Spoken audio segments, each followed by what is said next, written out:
Então, hoje a gente vai falar sobre o chamado movimento de queda livre e lançamento vertical. Que, na verdade, os dois, queda livre, na verdade, é um caso especial, tá? Do lançamento vertical, em que a gente simplesmente deixa um objeto cair partindo do repouso. Então, essas duas coisas, na verdade, elas vão ser descritas pelas mesmas equações, tá? É uma equação bem simples, na verdade, que vocês já viram. A única coisa que a gente sempre tem que lembrar é sempre que a gente vai falando disso aqui, tá? Então, todos os nossos casos que a gente vai ver, a gente sempre vai desprezar a resistência do ar, sempre vai desprezar o atrito com o ar. E por que que a gente faz isso? Por alguns motivos. O primeiro, e mais importante, é que se a gente coloca isso aqui, aí a gente não consegue chegar em equações simples que vocês possam usar para entender o que está acontecendo com os problemas, tá? Então, esse é um motivo importante.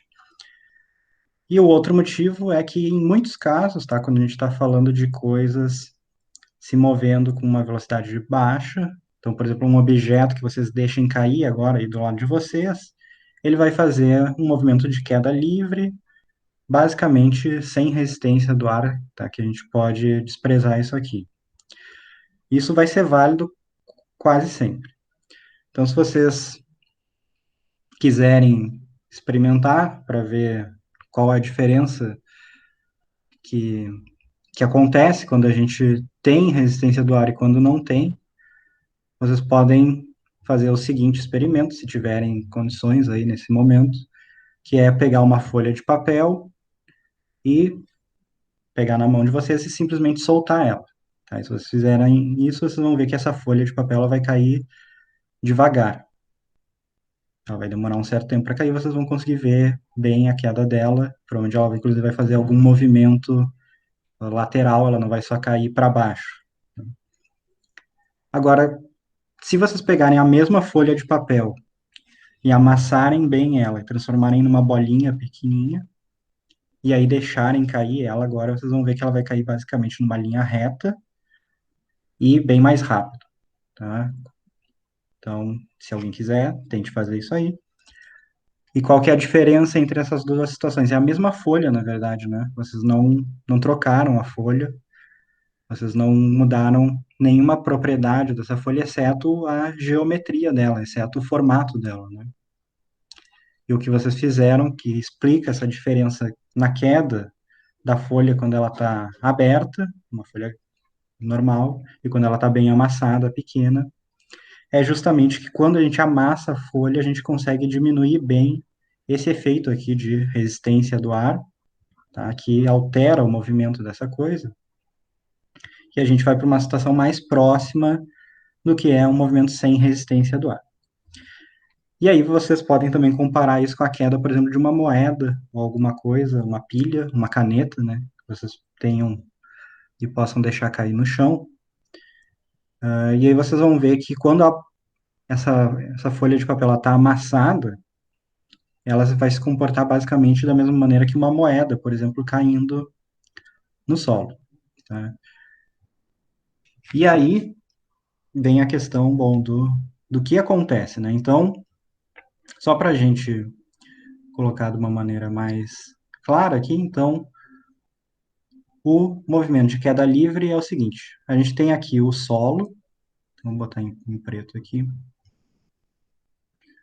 aqui é o chão, vamos botar duas situações, e a gente tem algum objeto aqui, e ele está em repouso, tá? Então ele está em velocidade nula. Por exemplo, vocês estão segurando alguma coisa na mão, e vocês abrem a mão de vocês e deixam esse objeto cair. E o que a gente observa, né, é que ele faz um movimento em linha reta, se vocês simplesmente deixarem ele cair, não colocarem nenhuma velocidade para um lado ou para o outro aqui, ele vai cair em linha reta até o Sol. E isso aqui é o que a gente chama de movimento de queda livre. Já o movimento de lançamento vertical, tá?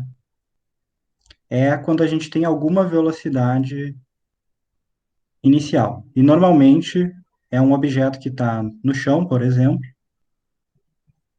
e aí a gente lança ele para cima com alguma velocidade. Então, vou botar aqui alguma velocidade diferente de zero.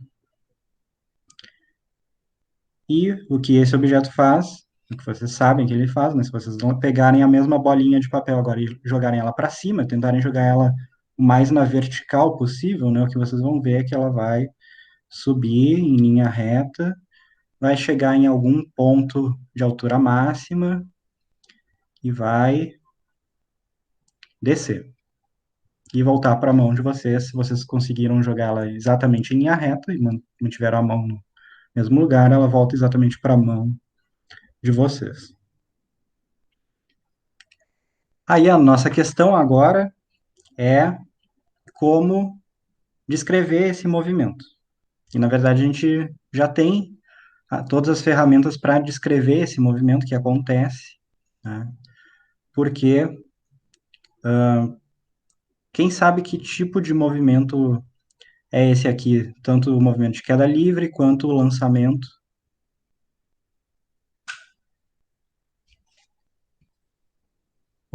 vertical.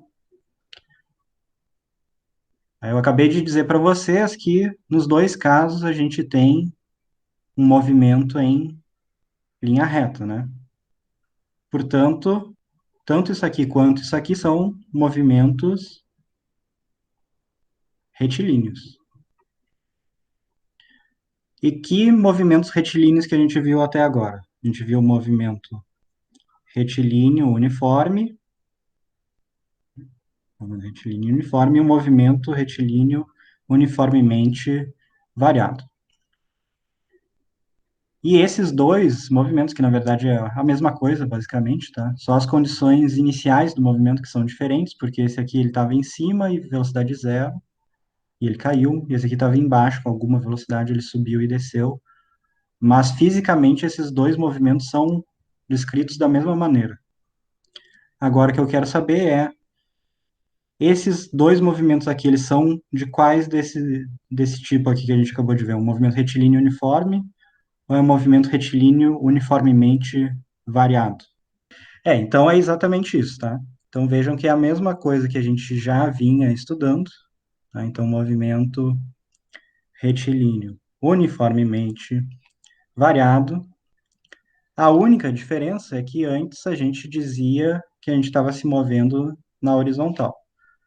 Agora a gente vai se mover na vertical, tá? Mas isso aqui é um movimento retilíneo uniformemente variado, isso aqui também é um movimento retilíneo uniformemente variado, e nos dois casos a gente tem aceleração constante, né? Já que o movimento retilíneo uniformemente variado é aceleração constante, e nos dois casos a aceleração é a mesma. Qual é a aceleração nos dois casos? É a aceleração gravitacional, tá? É uma aceleração que é constante e ela acontece justamente por causa da interação da força gravitacional, tá? E a gente chama essa aceleração de G, né? Gzinho minúsculo. Deixa eu colocar em verde aqui. Essa aceleração é Gzinho, que são 9,8 metros por segundo ao quadrado, esse é o valor dela, ou, né, aproximadamente 10 metros por segundo ao quadrado. E ela tem uma propriedade muito especial que, além de ser constante, ela sempre está orientada para baixo, né? Lembrem, a aceleração gravitacional ela sempre acontece em direção ao solo, tá? Então, lembra quando a gente tem, por exemplo, um carro se deslocando aqui num eixo horizontal qualquer, o carro pode acelerar para cá, como pode acelerar para cá.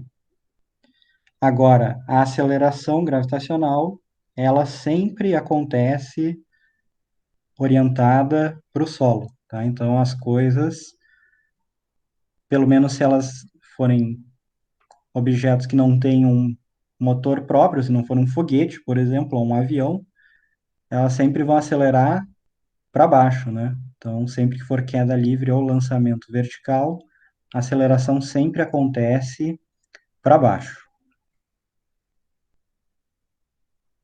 com esses valores, né? 9,8 ou aproximadamente 10 metros por segundo ao quadrado. E aí, se vocês lembrarem, né, que a gente tinha visto na última aula foi justamente a equação horária do movimento com aceleração constante. E agora o que a gente tem é um movimento retilíneo uniformemente variado, é a aceleração constante. Qual é a única diferença? Que normalmente a gente pega o eixo horizontal e chama ele de x, e pega o eixo vertical e chama ele de y. E aí, nesse caso, só para manter o que é mais comum, na verdade, nada nos impediria, né, se a gente quisesse, de colocar o nosso eixo vertical assim e chamar ele de x. Não teria problema nenhum. Mas é mais comum que a gente faça essa diferenciação assim entre x e y, até porque daqui a pouco, mais para frente, a gente vai falar de movimentos que acontecem nas duas dimensões, né? E aí a gente vai precisar dos dois eixos. Então, por isso, é mais comum deixar x na horizontal e y na vertical. Então, o nosso movimento, ele vai acontecer todo, na verdade, ao longo desse eixo y que a gente vai colocar na vertical. Bom, se o movimento acontece no eixo y, então a gente tem que ser capaz de escrever uma função que represente a posição dessa coisa e que represente a velocidade dessa coisa que está se deslocando na vertical em relação ao tempo.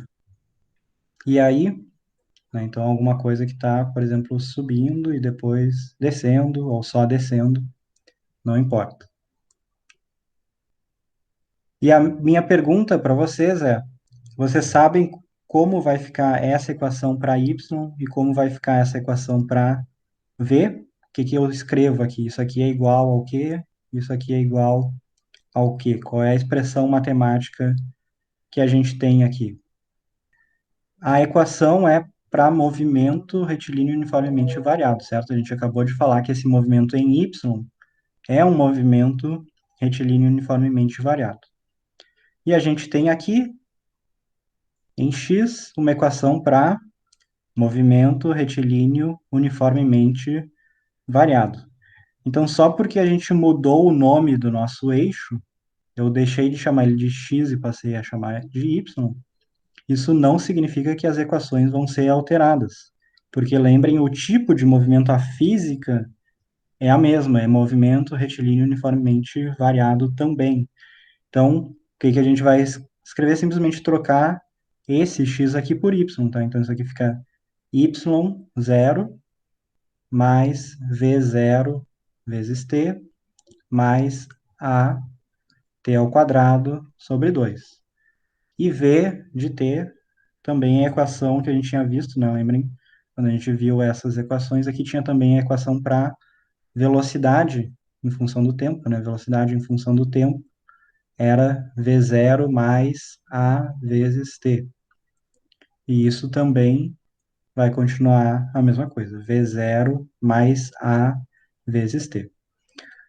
A única diferença que existe é que essa aceleração agora ela não está mais orientada para cima ou para baixo. Ela está sempre orientada para baixo, tá? Porque a aceleração é igual a g orientado para baixo. Aceleração é igual a g orientada para baixo. Então, e aí lembrem como é que é aquela regra para a gente saber os sinais das coisas, né? Se a gente vai colocar alguma coisa como sendo mais ou menos aqui, positiva ou negativa. É olhar qual é a orientação relativa ao eixo. Então, se o eixo está para cima e a coisa que eu vou escrever está para cima também, então essa coisa é positiva. Se o eixo está para cima e a coisa que eu vou escrever está para baixo, então o eixo é, então, e eu, então o valor é negativo. Tá? Então, se a coisa está para baixo, o eixo está para cima, então vai ser um negativo.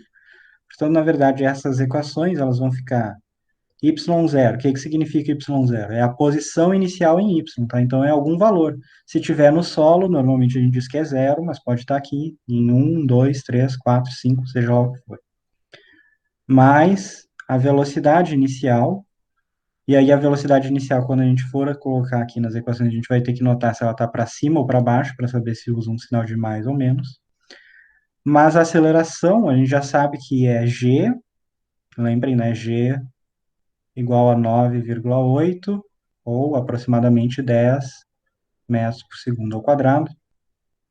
A gente já sabe que ela está sempre para baixo, portanto ela recebe um sinalzinho de menos aqui, gt ao quadrado sobre 2. E isso aqui também, né, v0 menos gt. Então essas são as equações que vão governar o movimento de queda livre ou o lançamento vertical. Qual que vai ser a grande diferença entre os dois? É que no movimento de queda livre, tá, a gente considera que a velocidade inicial é nula. E aí, esse termo aqui e aqui desaparece. Tá? Mas vejam, vocês devem conseguir reconhecer que é a mesma equação, né? Só porque eu virei o meu eixo, eu troquei o nome dele de x para y, isso não significa que a física mudou. Sendo movimento retilíneo uniformemente variado, não importa se eu chamo de x, y ou z, a física da coisa e a descrição matemática do problema vai continuar igual. Então vejam como essas equações são iguais, não importa que a gente estava antes na horizontal e agora a gente está na vertical. A única mudança significativa que existe é esse sinal de menos que a gente colocou aqui, só para identificar que a aceleração gravitacional ela está sempre orientada para baixo, enquanto que o nosso eixo y normalmente está orientado para cima. Aí vocês podem fazer a pergunta: é obrigado colocar esse eixo y orientado para cima? E a resposta é não. Se vocês quiserem, vocês podem colocar ele orientado para baixo também. Aí a pergunta que eu faço para vocês agora é a seguinte: e se eu tivesse posto meu eixo y orientado para baixo? O que que aconteceria com esse sinal de menos que eu coloquei nessas duas equações aqui? Exatamente, muda para mais, tá? Então, se, tá? Perfeito. Então, vejam, é isso que vocês têm que entender, né? Então, se eu botei o eixo orientado para baixo e a aceleração também está para baixo, então agora ela passa a ser positiva. Então, se eu orientasse meu eixo para baixo, agora eu teria um sinal de mais aqui e um sinal de mais aqui. Perfeito, tá? Então, isso é o que vocês têm que conseguir reconhecer, tá? Então, sempre que vocês estiverem se atrapalhando com sinais, vocês devem pensar nisso, né? Qual é a orientação da coisa que eu estou colocando aqui e qual é a orientação do eixo que eu escolhi.